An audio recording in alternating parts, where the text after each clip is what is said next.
사람이 정상적인 사고와 생각을 갖고 있다면 누구나 다 각자의 소원이 있습니다. 그리고 또 그 소원이 이루어질 때 그는 항상 기쁨을 누리게 됩니다. 오늘 본문에는 딸이 흉악한 귀신이 들려 큰 고통을 당하고 있던 여인이 예수 그리스도가 자기가 살고 있는 두로와 시돈 지방으로 지나가신다 하는 소식을 듣고 예수님 앞에 나가서 자기를 불쌍히 여겨달라. 이유인즉 자기 딸이 흉악한 귀신 들렸다고 했는데 예수님께서 그 여인의 소원을 아시고 가라, 내 믿음이 크도다, 내 소원대로 되리라 라고 말씀하시고 그 순간 여자와 딸이 있는 그 공간은 틀린데 딸이 즉시로 치료받은 그런 내용입니다. 여기서 몇 가지 우리가 깨달을 것이 있습니다. 그것은 물론 설교에 나오는데 여자가 실질적으로 기도하기를 자기를 불쌍히 여겨 달라 했는데 불쌍히 여김 받을 자는 자기 딸입니다. 자기 딸이 흉악한 귀신 들렸으니 내 딸을 불쌍히 여기시고 고쳐달라라고 했어야 되는데 이 여인은 그런 얘기는 없이 그저 자신을 불쌍히만 여겨달라.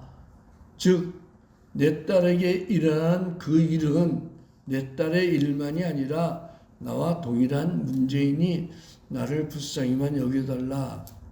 내 딸이 귀신 들렸으니 귀신을 쫓아내 주소서 그런 것도 아닙니다. 그냥 주여 저를 도와주소서 나를 불쌍히만 여기소서 했더니 주님이 치료해 주신 그런 내용입니다. 이제 이 말씀이 우리에게 주는 교훈을 한번 깨달아 봅니다. 시작.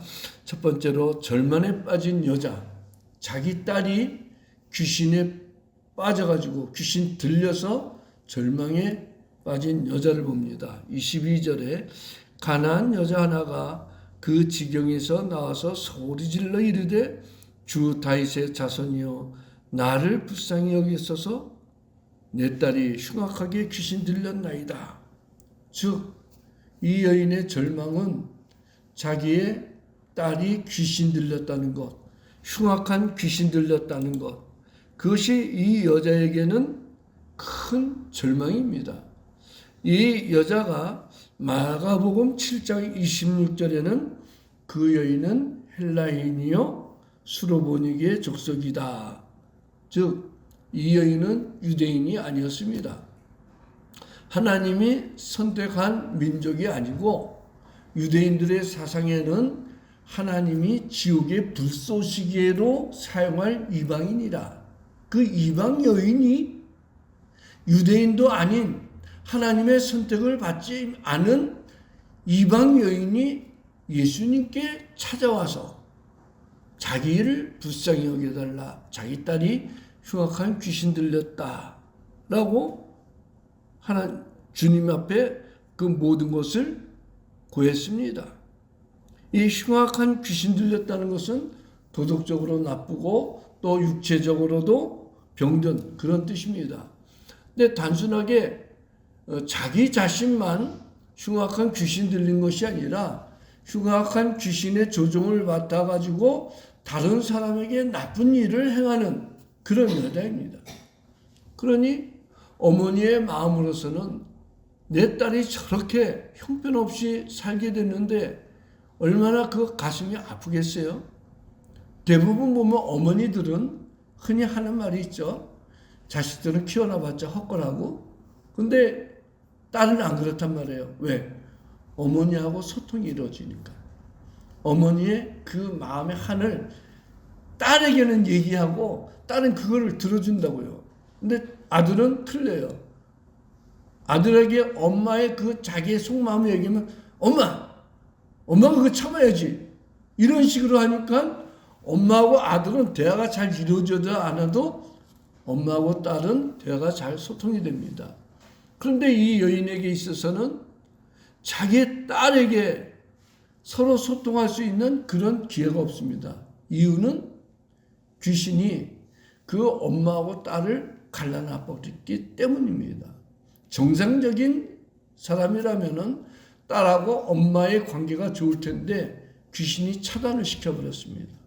그런데 그뿐만 아니라 흉악한 귀신의 침노를 받아놓으니 그 딸이 하나님과의 관계도 역시 귀신 때문에 차단이 되어버렸습니다. 그뿐만 아니라 가족과의 관계도 차단이 되고 또 이웃과의 관계도 차단이 되는 이러한 상황이 이 여인에게 포함이 되는 거예요. 그러니까 여인으로서는 어머니로서는 가장 가슴 아픈 것이 바로 이 여인의 형편입니다. 자기의 사랑하는 딸이 흉악한 귀신이 들려 가정이 파괴되고 인격이 파괴되고 모든 것이 다 빼앗겼습니다. 이유는 흉악한 귀신이 엄마와 딸과의 관계를 깨트려버리고 또 이웃과의 관계로 단절시킨 것입니다. 자신의 가장 큰 소망이요 큰 기쁨의 딸이 귀신의 침노를 당해 인격과 건강 모든 것이 파괴됐는데도 불구하고 그것을 치료할 수 없다는 것, 절망입니다. 그래도 사람이 육체적으로 병들었으면 의사를 통해서 치료된다, 수술받아서 나으면 된다, 이런 소망을 갖지만 이 예쁘고 고운 딸이 귀신에, 그것도 흉악한 귀신에 들려가지고 인격이 파괴됐다는 것은 절망인 것입니다. 사랑하는 딸이 만난 죄송합니다. 이 불행이 어머니라는 그 모성과 지극한 정성의 힘으로도 어찌할 수가 없어 절망에 빠진 것입니다. 귀신이 어머니의 딸과의 의사소통을 단절시키고 모든 기쁨을 송두리째 빼앗아갔습니다.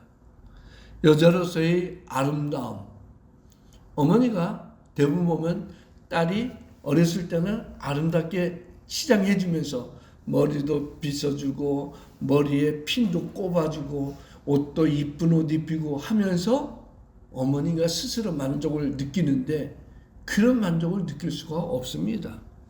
왜냐하면 귀신이 모든 것을 빼앗아갔기 때문입니다.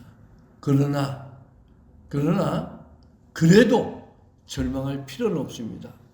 왜 인간이 절망에 빠져도 절망할 필요가 없느냐? 그것은 바로 소망의 예수 그리스도가 계시기 때문입니다. 21절에 예수께서 거기서 나가사 두로와 시돈 지방으로 들어가시니, 이 거기가 어디냐면 예수님을 따랐던 많은 사람이 있던 예루살렘, 평화의 도성, 성전이 있는 그곳을 떠나, 예루살렘을 떠나 절망에 빠진 여자가 살고 있는 두로와 시돈 지방으로 예수님이 지나가셨습니다. 이러한 소식이 절망에 빠진 여인에게도 들렸습니다.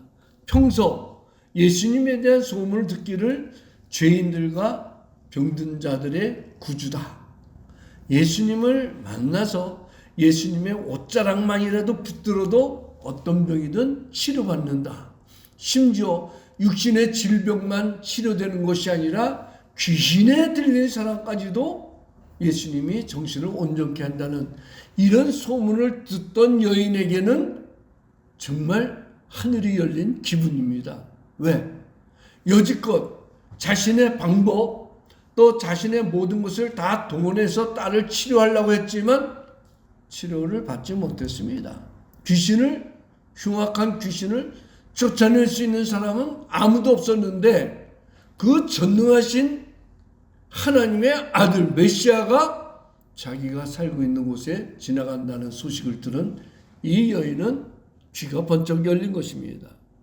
귀신에게 딸을 빼앗기고 인생의 절망을 살고 있는 이 가난한 여자에게 메시아인 예수 그리스도께서 자기가 살고 있는 두로와 시돈 땅에 오셨다는 그 자체만 해도 큰 소망입니다. 본래 유대인들은 이방인이 있는 두로와 시돈 땅은 가지도 않았습니다. 유대인들은 하나님이 자기들만, 자기 민족만 선택해 주셨다는 자부심 때문에 이방인하고는 교제도 안 합니다. 지금도 그럽니다. 지금도 이스라엘의 종교인들, 그러니까 가끔 뉴스에서 보죠. 검정 모자 쓰고 귀 밑에 구렛 나루터를 길게 그리고 수염 기르고 검정 옷 입고 사는 사람들, 유대 종교인들이거든요. 그들은 이방인들하고 아직도 안 어울립니다. 주일 되면 모든 거 완전히 다 올스톱 시키고 심지어 집에 등도 안 끕니다. 안식일을 지킨다고. 만약에 집에 등불이 켜 있으면은 가까운 곳에 살고 있는 이방인한테 전화해가지고 잠깐 우리 집 좀 와달라고. 그럼 문 열어주고 들어오면은 이 불 좀 꺼달라고 그러는 거예요. 참 이상하게 믿는 사람들이죠. 근데 예수님 당시에는 대부분의 유대인들이 그렇게 살았습니다. 하지만 이 여자에게는 예수 그리스도께서 유대인들이 살고 있는 땅을 예수님이 벗어나서 이방인들인 자기들이 살고 있는 이곳까지 오셨다는 그 소식은 눈이 확 떠지고 귀가 확 열리는 그런 큰 소망입니다. 이러한 절호의 기회에 흉악한 귀신에 들려 인격이 파괴된 내 딸이 예수님을 만나면은 또 예수님이 내 딸을 고쳐줄 수 있다. 그런 소망을 갖게 되는 거예요.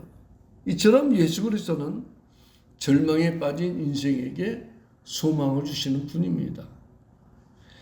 하나님의 보내신 메시아로서 타락한 인생을 죄와 저주로부터 구원해 주시고 이 세상에 살면서도 천국의 참된 기쁨을 누릴 수 있도록 소망을 주시는 분입니다. 우리가 여러분들이 잘 아는 사람이 있습니다. 누구냐면 영국의 크로멜 장군이라고 영국에서 종교전쟁이 일어날 때 개신교하고 카톨릭하고 정교할 때 개신교의 장군이었습니다. 전쟁을 이끌어가는 유명한 장군 크로멜입니다. 그 크로멜은 사람들에게 전쟁에서 분리할 때 꼭 문서에 이런 말을 씁니다. On the victory side. 뭐냐면 우리는 승리의 편에 서 있다. 그러니까 자기 휘하의 부하들에게 우리는 승리의 편에 서 있다. 승리는 우리 것이다.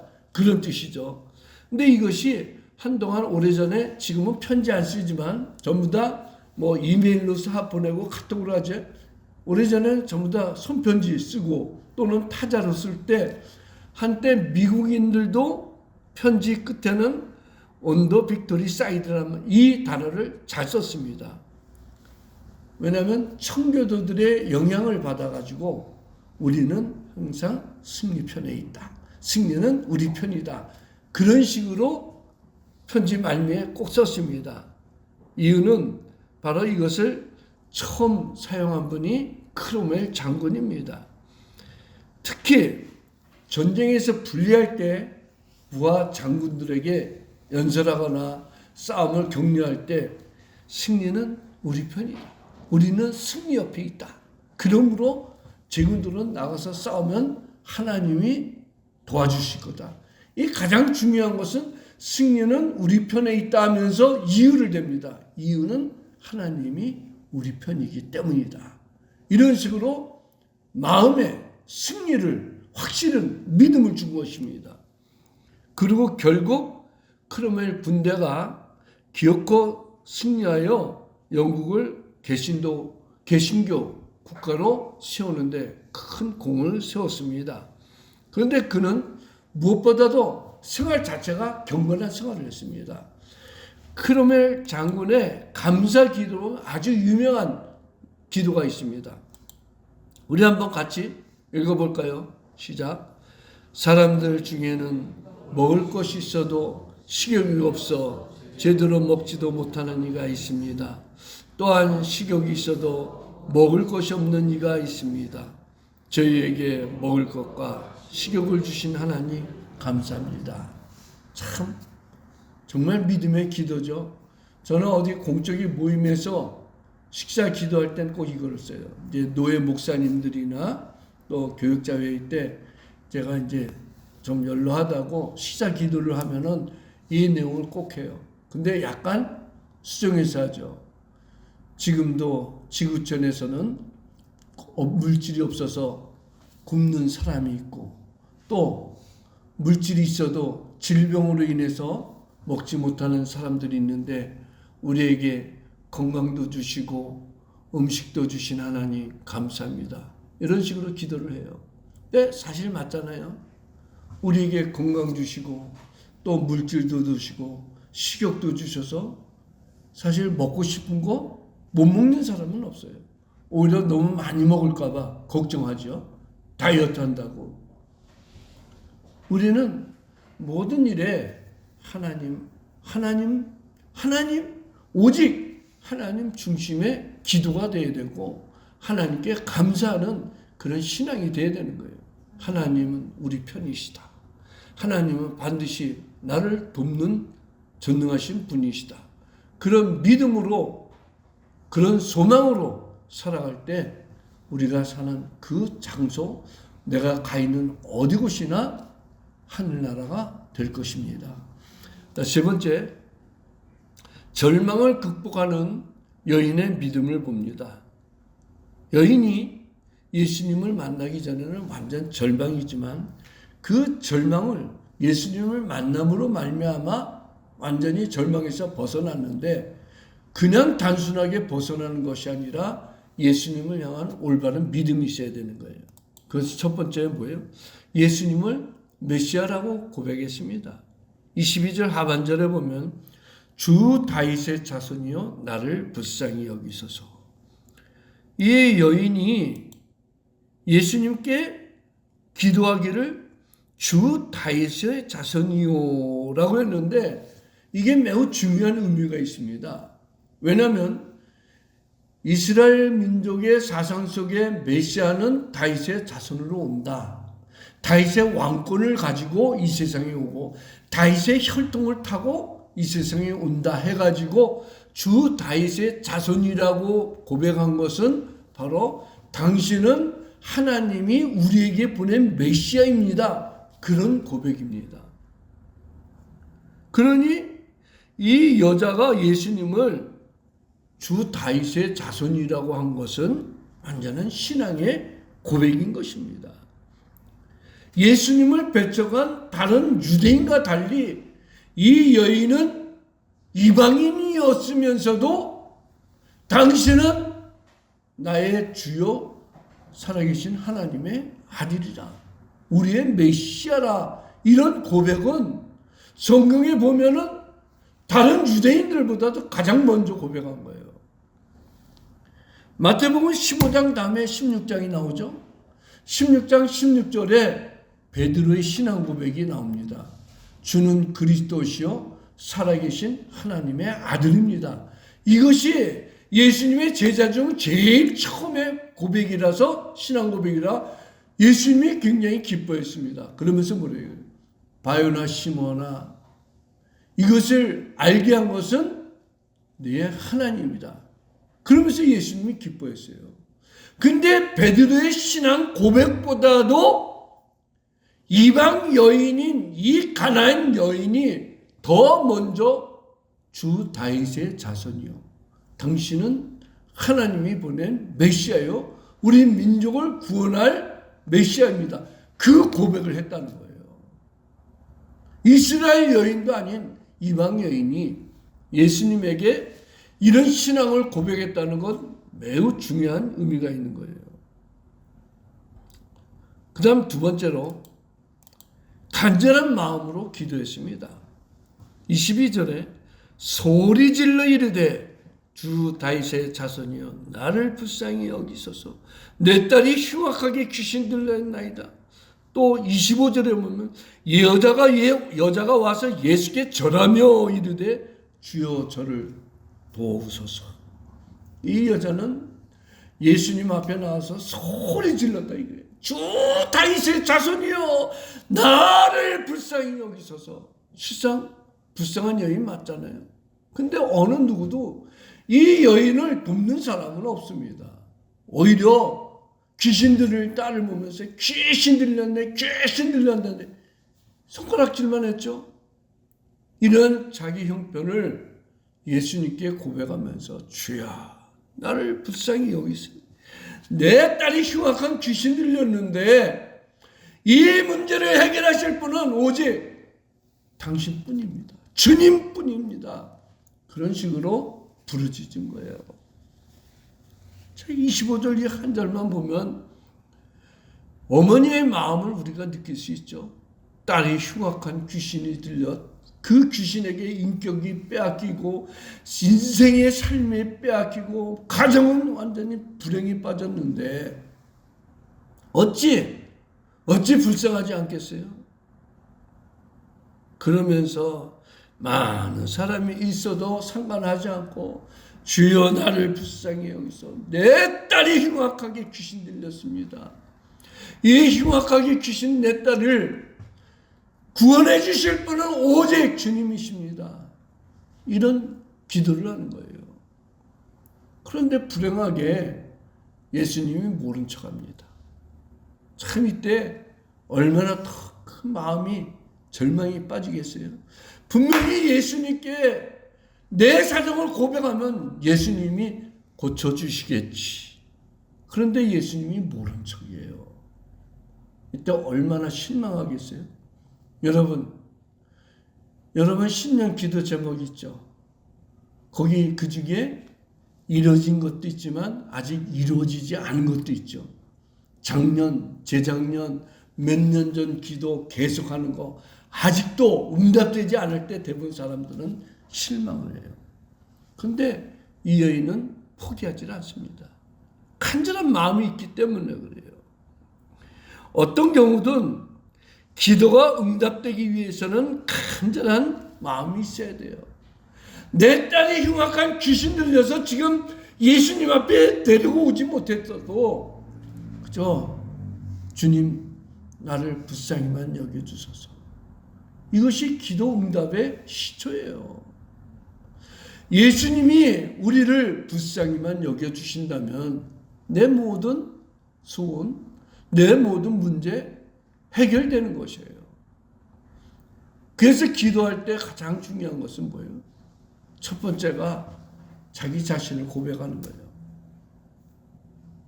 나는 죄인이로소이다.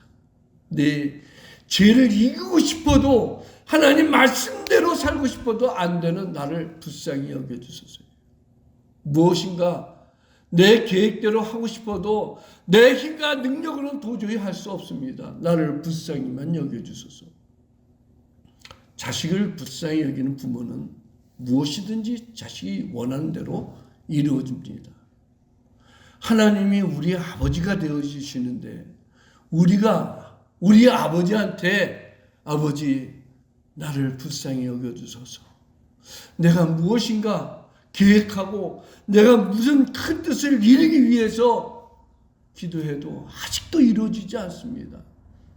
나의 전능하신 하나님, 나의 아버지만이 할 수 있습니다. 불쌍히만 여겨주소서. 이런 기도가 하나님께 상달되는 거예요. 우리가 아는 유명한 성자 어거스틴 있죠. 어거스틴의 어머니 유명한 모진카 여사. 제가 몇 년 전에도 한번 했어요.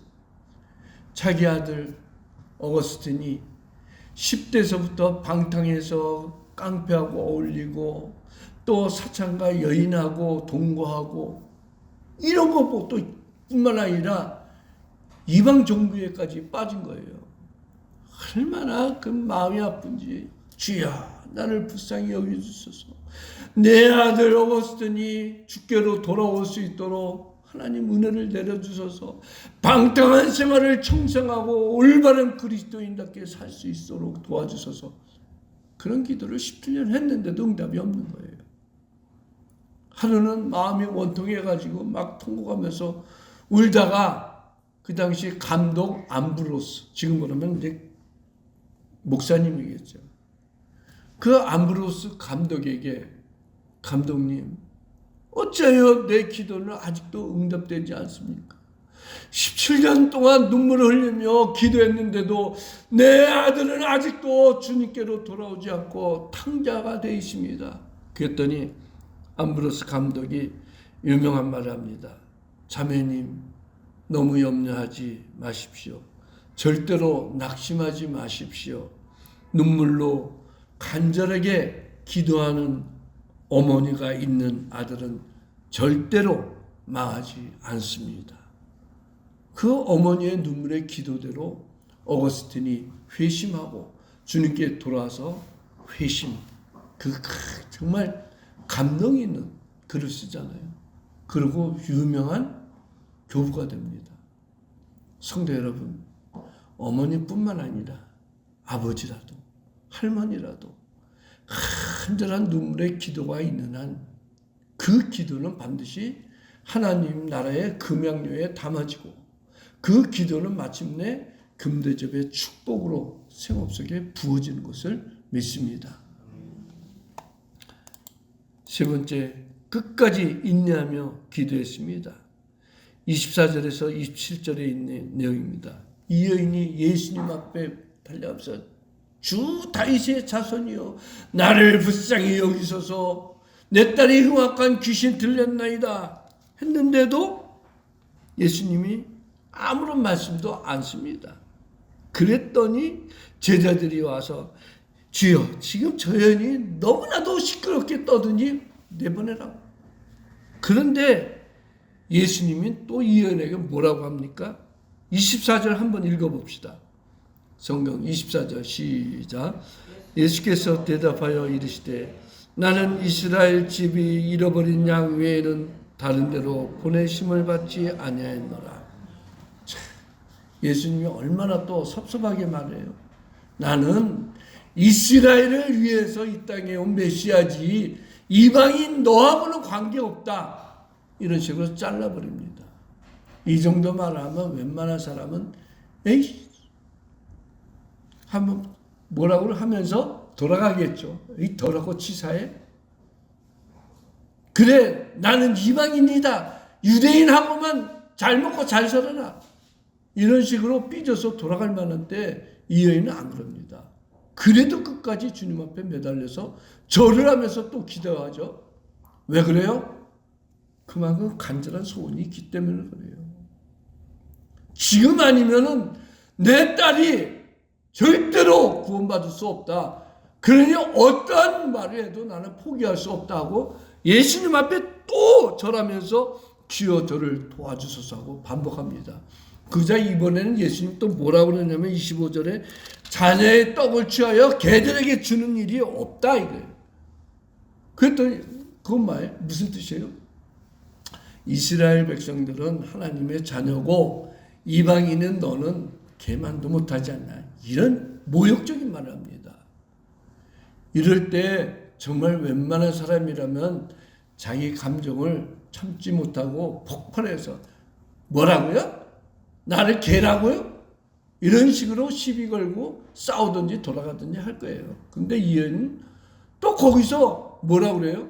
주여 올소이다마는 개들도 지 주인의 아들을 위해서 떨어지는 부스러기를 먹고 삽니다. 그러니 나는 주님의 말씀대로 개만도 못하지만 그래도 아들들이 자녀들이 먹는 상에서 떨어지는 부스러기는 줘야 되지 않느냐. 부스러기라도 줬사오니 그 부스러기 은혜만 있으면 내 딸은 고쳐지지 않습니까? 그 떡은 유대인들에게 주시고 유대인들이 먹고 버린 나머지 부스러기만이라도 저한테 주시면 되지 않습니까? 주님 말씀 맞습니다. 저는 개만도 못합니다. 그런데 그 자기 자신을 철저히 인정하고 철저히 자기 자신을 낮춘 그 여인에게 예수님이 뭐라 그럽니까? 간절한 소원을 이뤄주잖아요. 28절 우리 한번 읽어봅니다. 시작. 이에 예수께서 대답하여 이르시되 여자야 내 믿음이 크도다. 내 소원대로 되리라 하시니 그때로부터 그의 딸이 나으니라. 예수님이 이 여인의 신앙을 테스트해 본 거예요. 아예 그냥 모른 척하고 또 나는 이스라엘의 잃어버린 자를 위했지 이방인 위해서 오지 않았다 하면서 완전히 멸시해버린.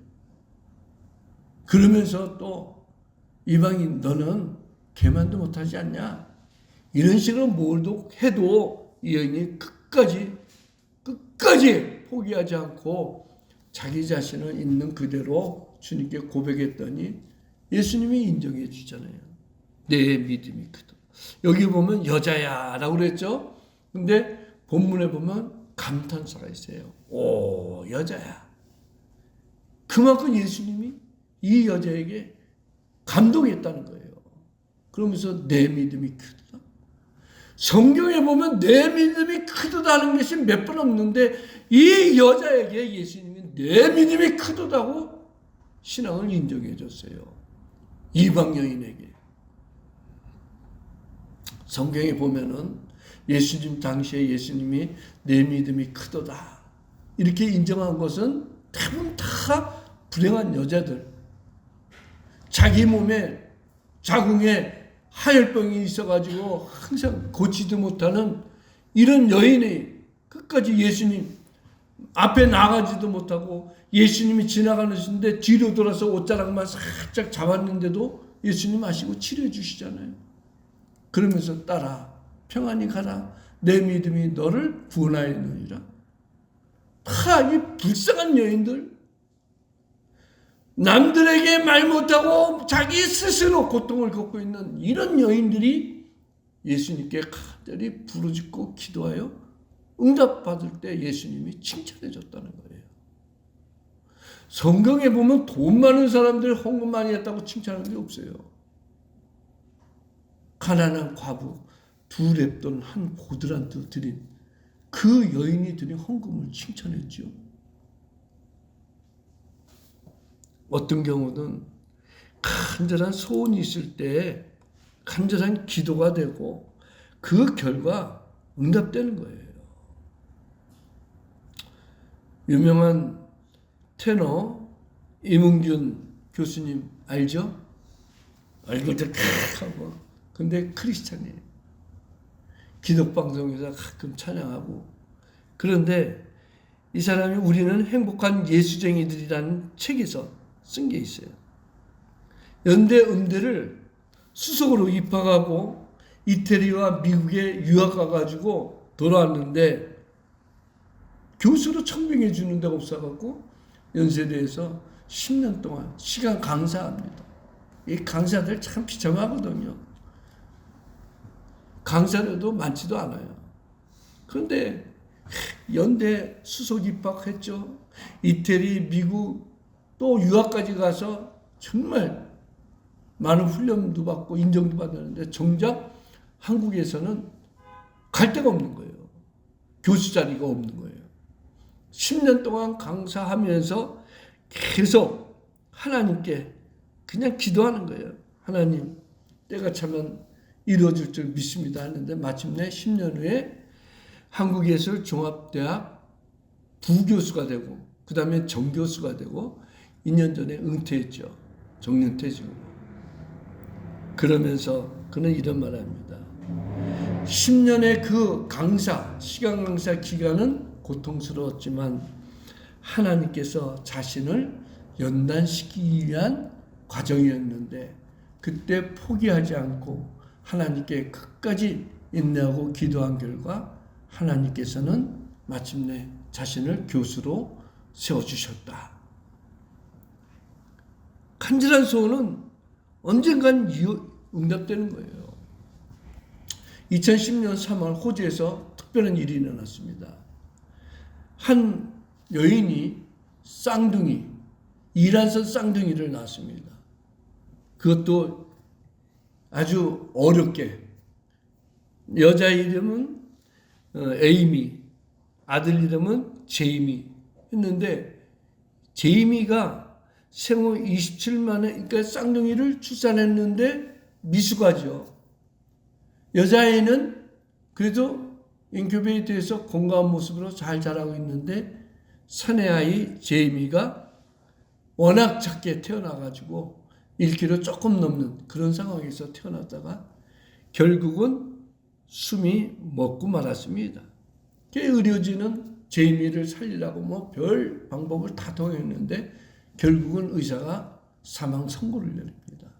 그리고 산모한테, 산모님 안 됐지만 아들은 숨을 멎었습니다. 얼마나 청천벽력이겠어요. 그러니까 이 여인이 그럼 제 마지막 소원으로 아들에게 죽었지만 내 아들인데 젖 한번 물리게 해달라고. 그 엄마의 안타까운 마음 때문에 의사들이 마지막으로 그 무슨 소용이 있나 하면서도 어머니에게 아이를 안쳤더니 이 어머니 자신의 가슴을 풀고 아이에게 아이 입에 젖을 물리는 거예요.